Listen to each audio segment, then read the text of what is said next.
جاگنے کا ٹائم انسان کا کم از کم 16 گھنٹے کا ہوتا ہے. میکسیمم 8 گھنٹے آپ نیند ضروریات کے لگا دیں. تو اگر 16 گھنٹے جاگنے کا ٹائم ہے تو اس میں پھر 8 گھنٹے تو حضور قلب کے ساتھ گزریں کم از کم. 8 گھنٹے تو نہیں گزرتے. وقوف قلبی کے ساتھ، ذکر کے ساتھ. تو ہم اگر دیکھیں تو یہ آٹے میں نمک بھی نہیں ہوتا، اتنا تھوڑا ہوتا ہے.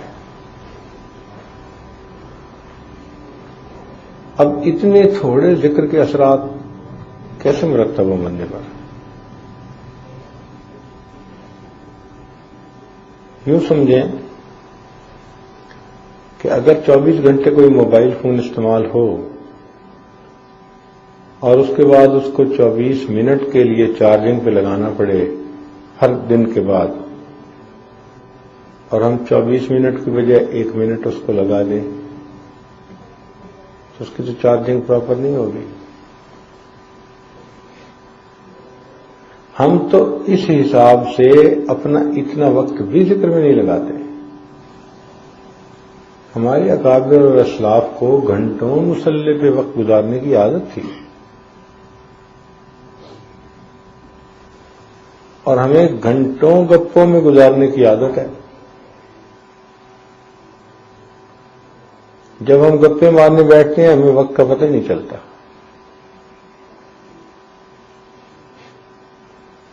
آپ اگر غور کریں، لاہور کراچی کے ماحول میں عشاء سے لے کے 12 بجے تک کا وقت تو ویسے ہی جاگنے میں گزر جاتا ہے. 12 بجے کے بعد سیریس ہوتے ہیں کہ اب سونے کی تیاری شروع کر دیں گے. کوئی 12 بجے سویا، کوئی 1 بجے سویا. ایسی فیملیز بھی ہیں جو 2 بجے 3 بجے سوتی ہیں. اب اس فیملی میں ایک بندہ بھی اٹھ کے فجر پڑھنے والا مشکل سے ہوتا ہے. قسمت سے کوئی ہوا تو ہوا، ورنہ فجر ہی نہیں پڑتا. اور جن کے مزاج بگڑے ہوئے ہیں اور دنیا ہی کے طالب ہیں اور آخرت کی طرف ان کا دھیان ہی نہیں، وہ لوگ 3 بجے 4 بجے سونے کے عادی. 3 بجے 4 بجے جب تہجد کے مانگنے کا وقت ہوتا ہے وہ ان کے سونے کا وقت شروع ہو جاتا ہے. اللہ تعالیٰ کیسے محروم کر دیتا ہے اس برکت والے وقت سے، ان کو جاگنے بھی نہیں دیتا. یہ بندے کے بس کی بات نہیں ہے تہجد میں جاگنا. ہر آدمی سوچتا ہے جی کہ میں نہیں جاگتا، تجھے جاگنے نہیں دیا جاتا، تجھے اس موقع پہ سلا دیا جاتا ہے. اللہ تعالیٰ فرشتوں کو بھیجتے ہیں، جاؤ میرے فلاں فلاں بندوں کو پر مار کے جگاؤ، اور جاؤ فلاں فلاں بندے مجھے ناپسند ہیں، ان کے سر پہ پہرا دو، ان کی آنکھ نہ کھلنے پائے. اب یہ سوچنے والی بات ہے، کہیں ایسا تو نہیں کہ اس موقع پہ ہمارے سر پہ بھی پہرا ہوتا ہو کہ آنکھ ہی نہ کھلے. تو ہم سوچ رہے ہیں نا جی کہ ہم نہیں جاگتے، حقیقت حال اللہ جانتا ہے.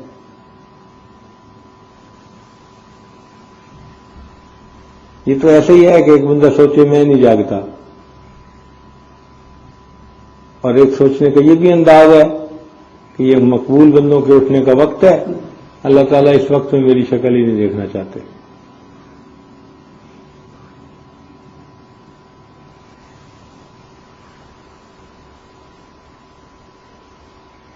ہوتا ہے نا جب انسان اپنے دوستوں میں ہو، خوش موڈ میں ہو، اب اس وقت میں کوئی ناپسندیدہ شخص آئے تو بندے کو دیکھنے سے ہی کراہت ہوتی ہے.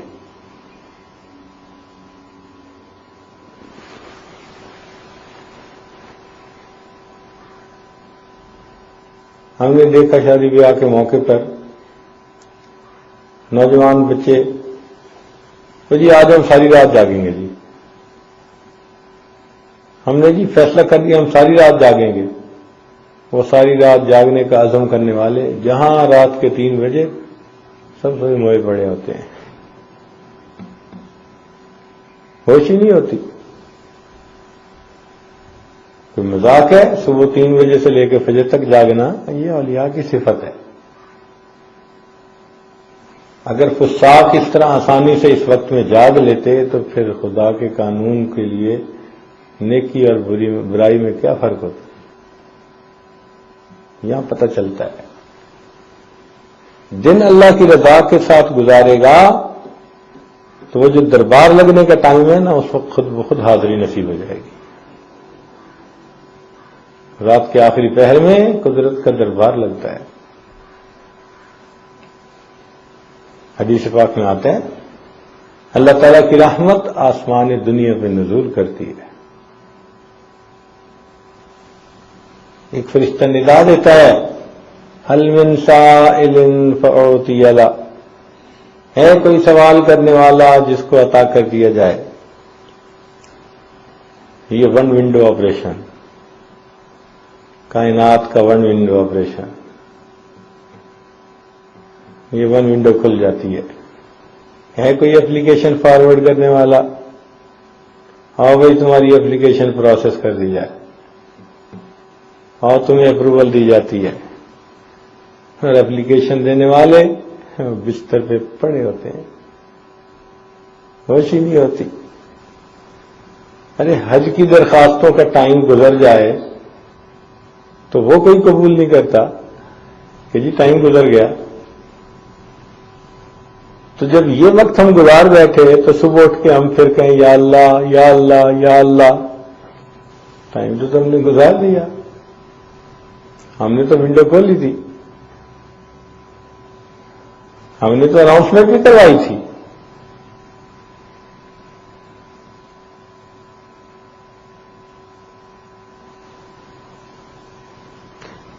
ایک مرتبہ سفر کے دوران ایک ایئرپورٹ پر مسافروں کی بہت زیادہ بھیڑ تھی. سیکورٹی چیک بھی بہت آج کل ٹائم لیتے ہیں. ہم لوگ اپنی فلائٹ سے 2 گھنٹے پہلے چیک ان ہو چکے. جب سیکورٹی لائن میں آئے تو اللہ تعالیٰ کی شان کے وہاں ٹائم خوب لگ رہا تھا. ہم سے پہلے ایک امریکن لڑکی تھی، اس کو انہوں نے کہا کہ جی ہم آپ کے سارے بیگ چیک کریں گے، ہینڈ بیگیج. وہ اڑ گئی کہ جی میرا اتنا مشکل سے پیک ہوا سامان ہے میں تو نہیں کھولتی. سیکورٹی والوں نے کہا جی آپ کو کھولنا پڑے گا. وہ لاوالی عمر تھی، کہنے لگی میں نہیں کھولتی. اور سیکورٹی والوں نے لائن بند کر دی اور ان کو کھڑا کر دیا. اچھا جی کھڑی رہو. اب ہم اس کے پیچھے، اس کا سامان چیک ہو تو ہم آگے بڑھے. اس لڑکی کا سامان چیک ہوتے ہوتے پھڈا ایسا پڑا گھنٹہ لگ گیا. سیکورٹی والوں کو کیا فکر ہے کہ فلائٹ ہے یا نہیں ہے؟ وہ کہنے لگے اٹس ناٹ آور بزنس کہ آپ کی فلائٹ کتنے بجے ہے. ہمارا بزنس یہ ہے کہ آپ کلیئر پیسنجر ہیں تو ہم جانے دیں گے، جب تک تسلی نہیں ہوگی ہم کھڑا رکھیں گے. پھنس گئے ہم.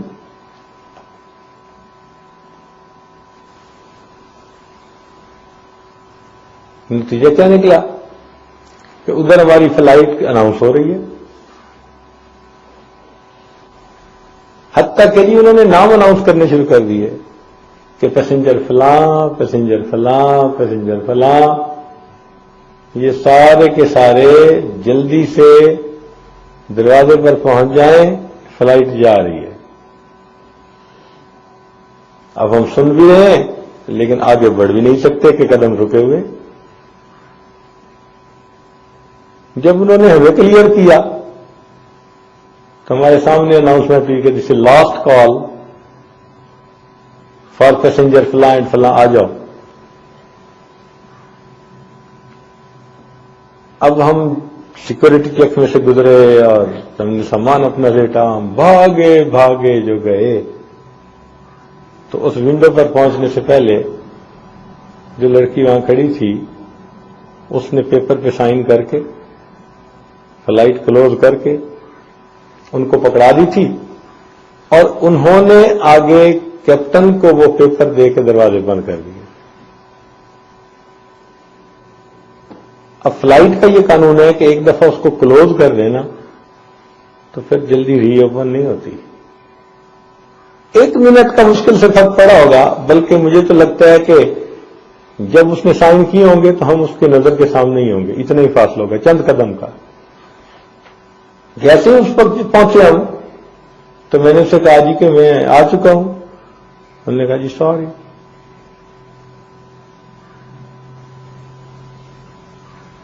جی ہم نے جانا ہے. انہوں نے کہا جی اب ہم آپ کو نیکسٹ فلائٹ پہ بھیج سکتے ہیں. یہ ہمدردی کر سکتے ہیں کہ اس پہ سیٹ ہے یا نہیں، ہم آپ کو ضرور بورڈ کر دیں. یہ فلائٹ جا چکی. اس وقت مجھے وقت کی اہمیت کا احساس ہوا کہ بعض اوقات 1 منٹ بھی انسان کا کاؤنٹ کیا کرتا ہے. 1 منٹ. اس نے کہا ایم ویری سوری، میں بہت افسوس کرتی ہوں کہ وداؤٹ اینی پرابلم اور آپ کی مسٹیک کے آپ کو فلائٹ سے آف لوڈ ہونا پڑا، یا آپ فلائٹ نہ، اب سامان ہمارا اس پہ جا رہا ہے. چیک ان تو ہو چکا تھا، ہم پیچھے کھڑے. 1 منٹ کی تاخیر نے ہمیں فلائٹ پہ نہیں جانے دیا. میں اس دن بیٹھ کے سوچتا رہا، یا اللہ، یہ دنیا کے معاملات ہیں تو 1 منٹ کی تاخیر، ہم حاضر نہیں ہوئے اپنے وقت پہ، we never should up in time. اور انہوں نے ہمیں جواب دے دیا، اے مالک تیری اناؤنسمنٹ ہر رات ہوتی ہے، حل من سائل فأعطی، آتا ہی کوئی نہیں. مصلی کے قریب نہیں آتے، بستر پہ پڑے ہیں. تو پھر وہاں کا قانون کیا ہوگا ہمیں؟ اس لیے ہم سمجھیں اس معاملے کو. اس لیے ایک بزرگ تھے تو جب تہجد کا وقت ہوتا تو ان کی بیوی ان کو جگاتی، کہتی اٹھو رات کے قافلے جا رہے ہیں، رات کے قافلے جا رہے ہیں. یعنی رات کو جو رحمتیں تقسیم کرنے والا عملہ اترتا ہے وہ اب اپنی لسٹ فائنل کر کے جا رہا ہے. اب یہ 1 ونڈو آپریشن پھر نیکسٹ نائٹ کھلے گا.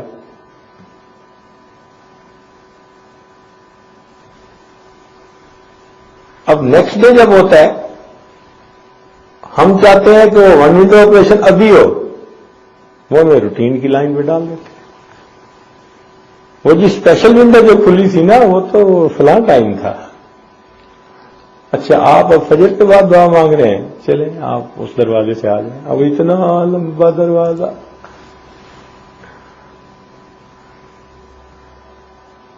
اتنا سا فرق ہے ہماری زندگی میں اور اولیاء کی زندگی میں.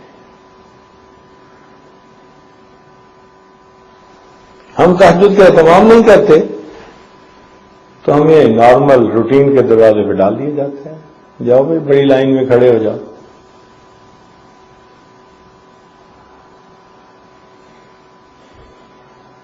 ایک مرتبہ ہم نے کسی ملک میں جانا تھا تو اس ملک کا ایک بڑا اہم آدمی تھا، اس نے لیٹر بھی لکھا تھا انویٹیشن کا.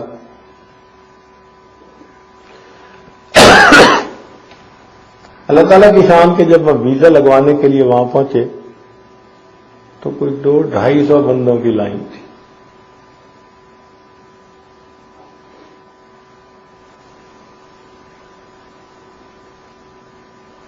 ہم بڑے پریشان کہ یا اللہ یہ 250 بندے جو اپنا کام مکمل کریں گے تو ہمیں تو شیشہ ہو جائے گی.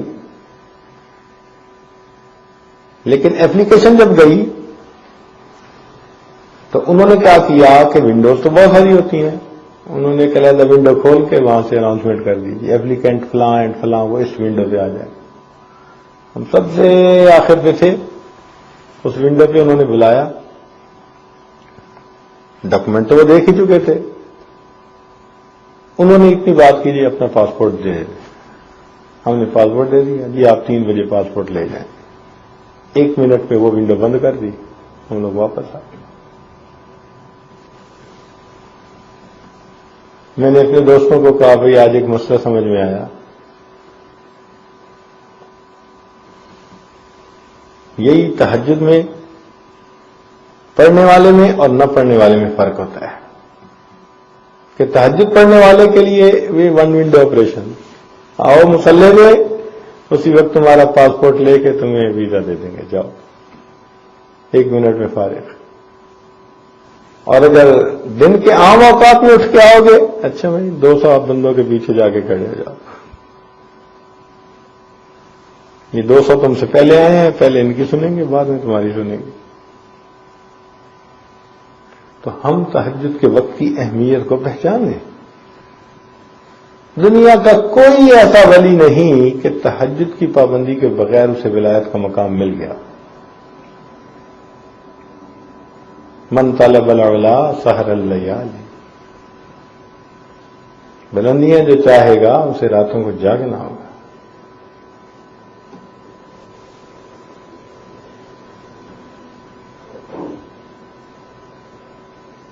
جو چاہے گا کہ میرے دل کی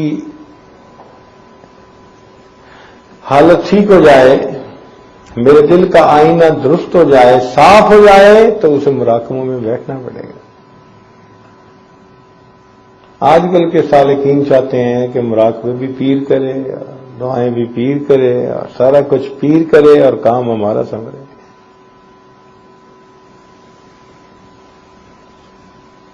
ٹھیک ہے، پیر کی دعائیں پشت پناہی کرتی ہیں، پیر کی دعاؤں سے اللہ تعالیٰ انسان کی حالت کو بدلتا ہے، سب کچھ ٹھیک ہے، مگر اس بندے کو خود بھی تو فکر ہونی چاہیے نا اپنی۔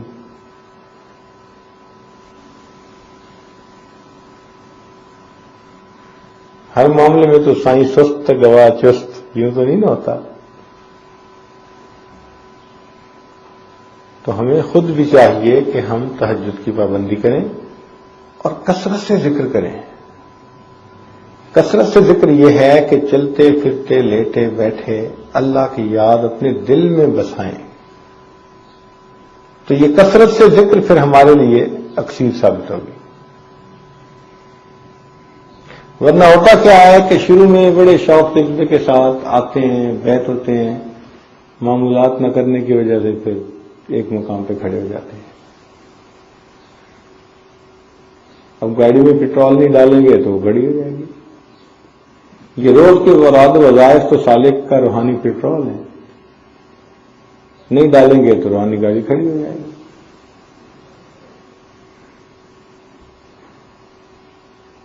سالک کو چاہیے کہ کثرت ذکر کو اپنائے حتیٰ کہ دل کی گرہ کھل جائے۔ کثرت ذکر کو اپنائے حتیٰ کہ دل کی گرہ کھل جائے۔ اتنا ذکر کرے، اتنا ذکر کرے کہ دل بیدار ہو جائے۔ یہ ابتدا ہے، اور اس کی انتہا یہ ہے کہ سالک اتنا ذکر کرے کہ اللہ تعالی کی حفاظت میں آ جائے۔ سالک اتنا ذکر کرے کہ اللہ تعالی کی حفاظت میں آ جائے۔ اللہ تعالیٰ ارشاد فرماتے ہیں ان عبادی لیس لک علیہم سلطان، میرے کچھ بندے ایسے ہیں کہ جن پر اے شیطان تیرا ہرگز قابو نہیں چلے گا۔ جس سالک نے اپنے ذکر کو اس نقطے تک پہنچا دیا کہ اللہ تعالیٰ کی حفاظت میں آ گیا، اس کا ایمان بچ گیا۔ اس مقام تک ہر بندے کو اپنے آپ کو روحانی طور پر پہنچانا یہ لازم ہے، ورنہ ایمان ہر وقت خطرے میں، کوئی بھی گر سکتا ہے، کسی وقت گر سکتا ہے۔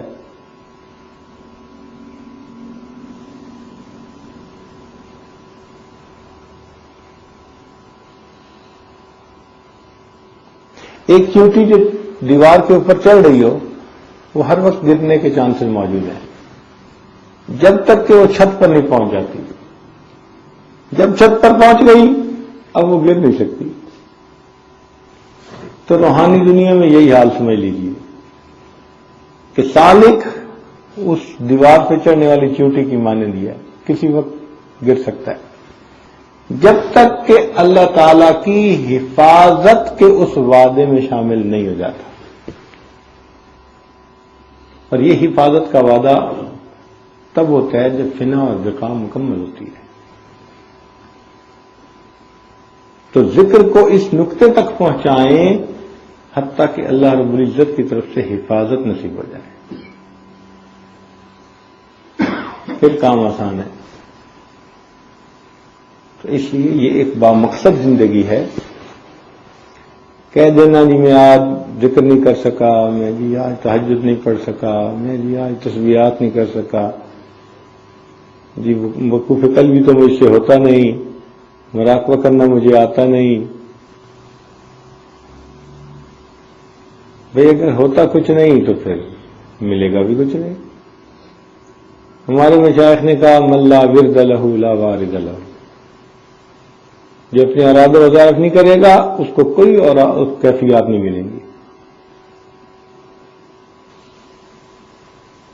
تو اس لیے سالکین سے گزارش ہے کہ وہ اپنی زندگی شریعت و سنت کے مطابق گزارتے ہوئے ذکر کی کثرت کریں. کثرت سے ذکر کے بغیر کام نہیں چلے گا. ارشاد فرمایا یا ایھا الذین آمنوا اذکروا اللہ ذکرا کثیرا، اے ایمان والو تم کثرت سے اللہ کو یاد کرو.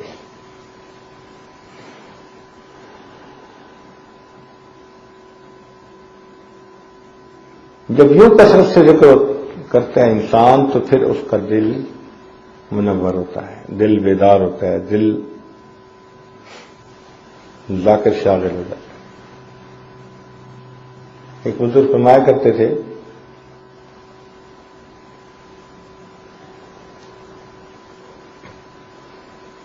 پیر ہرات ان کو کہتے تھے. ہرات ایک صوبہ ہے افغانستان کا، وہاں وہ بزرگ گزرے تو پیر ہرات کے نام سے مشہور ہوئے. بڑے عجیب اقوال ہیں ان کے. فرمایا کرتے تھے اگر بہوا روی بگسے باشی، اگر تو ہوا میں اڑتا ہے تو ایک مکھی کی مانند ہے. وہ بر آب روی خسے باشی، تو پانی پہ تیرتا ہے تو ایک تنکے کی مانند ہے. دل بدستار تا کسے باشی، تو دل قابو میں کر لے تو کچھ تو بن جائے. تو ہوا میں اڑنا اور پانی پہ چلنا یہ کیا بات ہوئی؟ کوئی چیز نہیں ہے. اصل چیز یہ ہے کہ دل کی گرہ کھل جائے. تو اس بارے میں وہ فرمایا کرتے تھے کوئی نقشبندی ہے، کوئی چشتی ہے، کوئی قادری ہے، کوئی سہروردی ہے. کوئی نقشبندی ہے، کوئی چشتی ہے، کوئی قادری ہے، کوئی سہروردی ہے. اگر دل میں ایک خدا کی یاد ہے تم سب کچھ ہو، ورنہ تم کچھ بھی نہیں ہو. اگر دل میں ایک خدا کی یاد ہے تم سب کچھ ہو، ورنہ تم کچھ بھی نہیں ہو. اور وہ ایک خدا کی یاد تو دل میں ہوتی نہیں، وہ تو معبودوں سے بھرا پڑا ہوتا ہے. ہم حیران ہو کے سوچتے ہیں کہ وہ کعبے کو بت خانہ بنا دیا، اور ہم اپنے آپ کے بارے میں سوچتے نہیں اس کعبے کو بھی تو ہم نے بت خانہ بنایا ہوا ہے، صنم خانہ بنا. اس کی بھی محبت دل میں، تو اس کی بھی محبت دل میں، تو اس کی بھی محبت دل میں. ما ھذہ تماثیل التی انتم لھا عاکفون، یہ کیا مورتیاں ہیں جو دل میں رکھی ہوئی ہیں.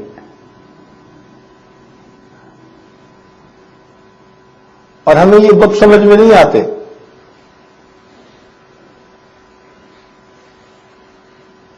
نوجوانوں کے دلوں میں تو کچھ شکلیں بنی ہوتی ہیں،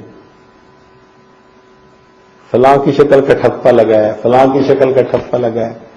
یہ خدائی، یہ ہوائی خدا ہے.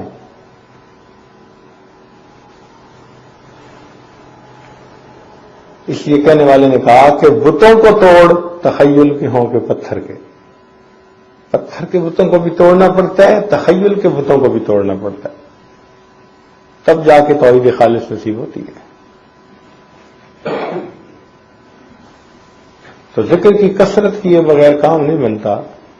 جیسے ہم چل رہے ہیں ایسے تو 20 سال اور بھی گزر گئے ہماری زندگی، تو روحانی ترقی کوئی نہیں نصیب ہوگی۔ تو زندگی کی ترتیب کو بدلیں، وظائف کی پابندی کریں، اورات کی پابندی کریں، شریعت و سنت کی پابندی کریں۔ جب ہم اپنی طرف سے پابندی کریں گے تو پھر اللہ تعالی ہمارے لیے اصلاح کا معاملہ آسان فرما دیں گے، ہمارے دلوں کو منور فرما دیں گے۔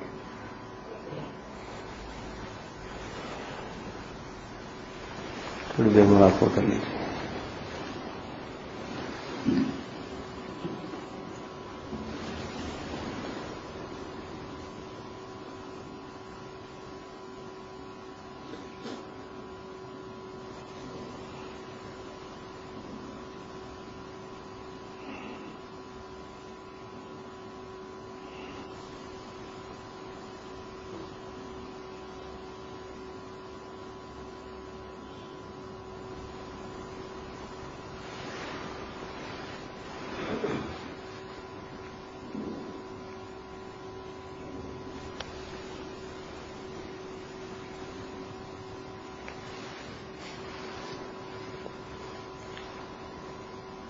ایک نشہ سا ہے جو چھائے ہے تیرے نام کے ساتھ،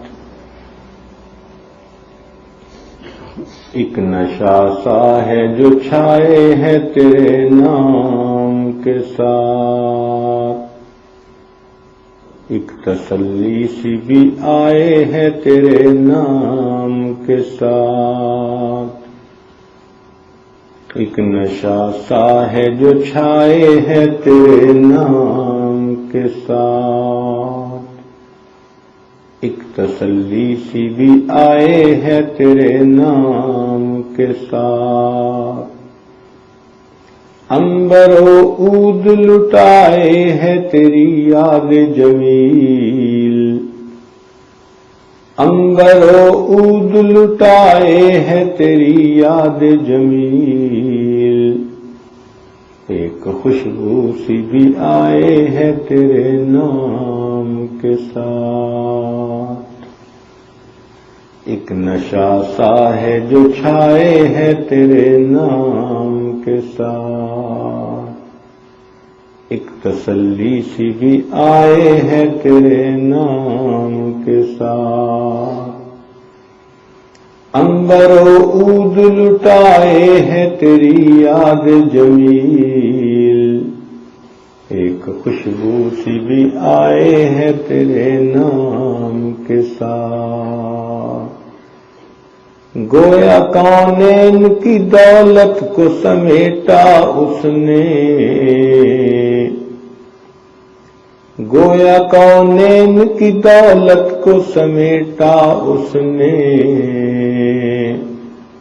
دل کی دنیا جو بسائے ہے تیرے نام کے ساتھ، گویا کونین کی دولت کو سمیٹا اس نے، دل کی دنیا جو بسائے ہے تیرے نام کے ساتھ، ہے تیرا ذکر حلاوت میں کچھ ایسا کہ زبان، ہے تیرا ذکر حلاوت میں کچھ ایسا کہ زبان، ایک نیا ذائقہ پائے ہے تیرے نام کے ساتھ، ہے تیرا ذکر حلاوت میں کچھ ایسا کہ زبان، ایک نیا ذائقہ پائے ہے تیرے نام کے ساتھ، دل تڑپتا ہے سنے جب بھی تیرا نام کہیں، دل تڑپتا ہے سنے جب بھی تیرا نام کہیں، آنکھ بھی اشک بہائے ہے تیرے نام کے ساتھ، دل تڑپتا ہے سنے جب بھی تیرا نام کہیں، آنکھ بھی اشک بہائے ہے تیرے نام کے ساتھ۔ ہم نے یہ عشق الہی کا اثر دیکھا ہے، ہم نے یہ عشق الہی کا اثر دیکھا ہے، روح بھی وجد میں آئے ہے تیرے نام کے ساتھ۔ ہم نے یہ عشق الہی کا اثر دیکھا ہے، روح بھی وجد میں آئے ہے تیرے نام کے ساتھ۔ حشر کیا ہوگا بھلا ان کا تیری دید کے دن، حال کیا ہوگا بھلا ان کا تیری دید کے دن، جن کا دل جوش میں آئے ہے تیرے نام کے ساتھ۔ حال کیا ہوگا بھلا ان کا تیری دید کے دن، حشر کیا ہوگا بھلا ان کا تیری دید کے دن، جن کا دل جوش میں آئے ہے تیرے نام کے ساتھ۔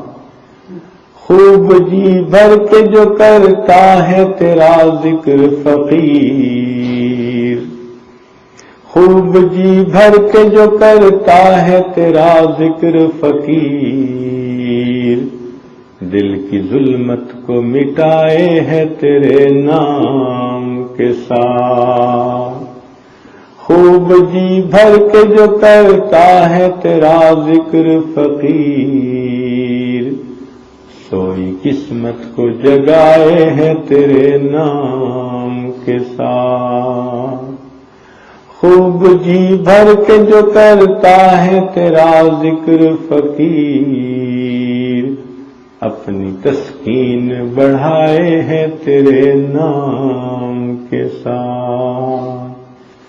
ایک نشہ سا ہے جو چھائے ہے تیرے نام کے ساتھ، ایک تسلی سی بھی آئے ہے تیرے نام کے ساتھ۔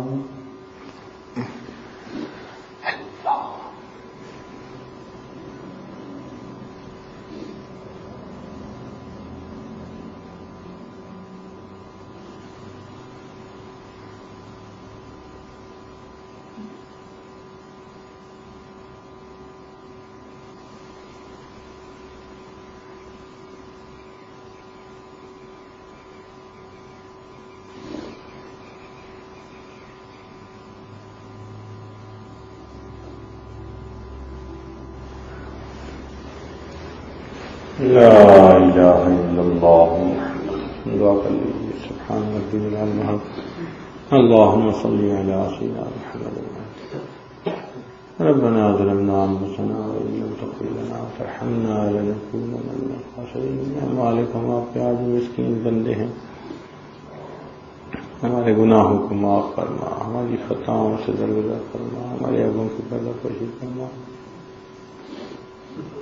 رب کریم، ہمارے دلوں کو صاف فرما، اللہ ہمارے نفس کا تزکیہ فرما، ہمارے قلب کا تصفیہ فرما، نماز کی حضوری نصیب فرما، سجدے کا سرور نصیب فرما، قرآن پاک پڑھنے کا لطف نصیب فرما، رات کے آخری پہر کے مناجات کی لذت نصیب فرما۔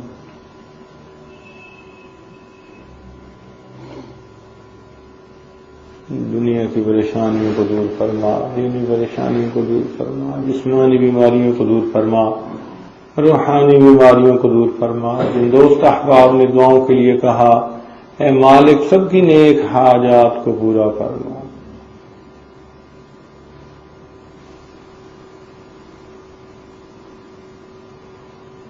ہمارے والدین عزیز قاری مشائخ جو فوت ہو چکے ان کی مغفرت فرما، اور جن کی آپ نے مغفرت کر دی قرب کے اعلیٰ درجات عطا فرما. ربنا تقبل منا انك انت السميع العليم وعلينا انك انت التواب الرحيم. صلی اللہ تعالی علی حبیبہ سیدنا محمد وآلہ واصحابہ اجمعین برحمتک یا ارحم الراحمین.